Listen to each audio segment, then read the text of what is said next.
आप में कई प्रतिभाएं हैं और आपकी जो अध्ययन, अध्यापन और जो अन्य कार्य हैं, लेखन आदि, इनकी यात्रा बहुत लोगों को प्रेरणा देती है। आपके छात्रों को तो देती ही है जो भारतीय प्रबंधन संस्थान इंदौर में पढ़ते हैं, और अन्य छात्र भी जो हैं, अन्य जो भारतीय संस्कृति के प्रति जागरूक हैं और जो प्रबंधन मैनेजमेंट के क्षेत्र में हैं, वे सब आपसे प्रभावित रहते हैं।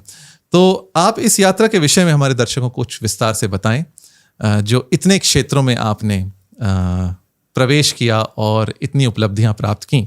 तो यह यात्रा कैसे प्रारंभ हुई, आपके अनुभवों से हमारे श्रोता दर्शक लाभान्वित हों। किन किन चुनौतियों का आपने सामना किया और कैसे आपने उन पर विजय प्राप्त की। पता नहीं उपलब्धियां इनको कहना उचित रहेगा कि नहीं, परंतु मेरी तरफ से प्रयास रहता है और अथक प्रयास रहता है कि जो भी मैं चाहता हूं उसको करने का और उसको अच्छे से करने का प्रयास करूं। तो मैं एक बहुत ही साधारण परिवार में मेरा जन्म हुआ। मेरे जो पिताजी हैं वो उत्तर प्रदेश के, पूर्वी उत्तर प्रदेश के गांव से पहले व्यक्ति थे जो कि शहर में आए और उन्होंने डिप्लोमा करने के बाद एक फैक्ट्री में बतौर सुपरवाइज़र काम करना शुरू किया। और मेरी माँ का जो परिवार था वो पाकिस्तान से विस्थापित होकर के 1947 में आकर के कानपुर में बसा, और वहाँ पे 9 लोग एक कमरे में पैदा हुए और बड़े हुए। और उसके बाद जब माँ पिताजी का विवाह हुआ तो एक चीज़ उन्होंने जो की मेरे लिए वो ये था कि मेरे एजुकेशन में, मेरी शिक्षा में उन्होंने अपने आप को पूर्णतः समर्पित कर दिया। मेरी माँ संस्कृत की प्राध्यापिका रही हैं और एक संस्कृत की पोस्ट ग्रेजुएट विद्यालय की 30 साल तक प्रिंसिपल रहीं। और उन्होंने शादी के बाद BA, B.Ed, MA, M.Ed, PhD, D.Litt ये सब संस्कृत में किया। इसके विषय में मैं बाद में बताऊंगा, पर संस्कृत मुझे माँ से मिली और इसीलिए हम लोग संस्कृत में ही बात करते थे, माँ और मैं।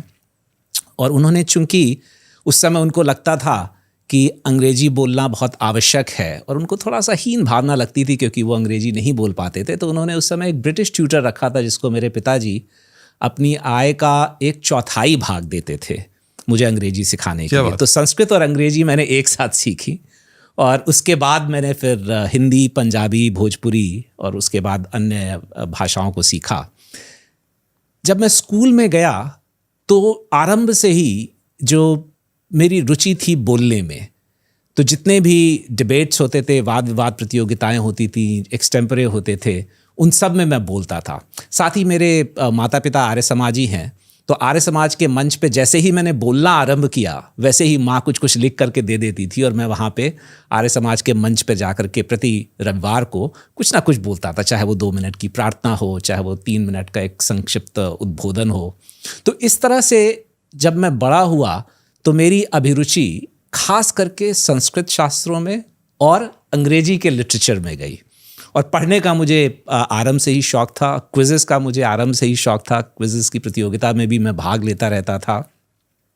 और उसके बाद 12वीं में, जैसा कि एक सामान्य मध्यम वर्ग परिवार में होता है, 2 ही ऑप्शन मेरे को, 2 ही विकल्प दिए गए थे कि या तो इंजीनियर बनो या डॉक्टर बने अथवा अभियंता बने। और इसका निर्णय मुझे लगता है कि 12वीं में नहीं, जब मेरा जन्म हुआ था उसी समय संभवतः हो गया था कि इसको इंजीनियर बनाना है और मेरा एक छोटा अनुज है उसको डॉक्टर बनाना है, वो अभी भी डॉक्टर है। कुछ परिवारों में गर्भाधान के पहले ये निर्णय होता। निश्चित रूप से।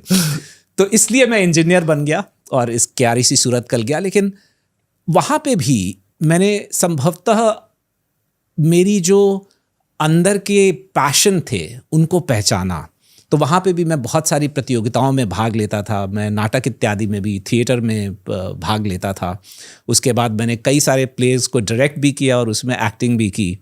और मुझे लगता है कि मेरे अंदर जो कुछ प्रतिभाएं थी वो उस समय जागृत हुई। भले ही मैं इंजीनियरिंग में जाना नहीं चाहता था, लेकिन वहाँ जा कर के मुझे लाभ ही हुआ। और साथ ही कर्नाटक में चूंकि मैं गया तो एक और भाषा मुझे बोलने के लिए मिल गई।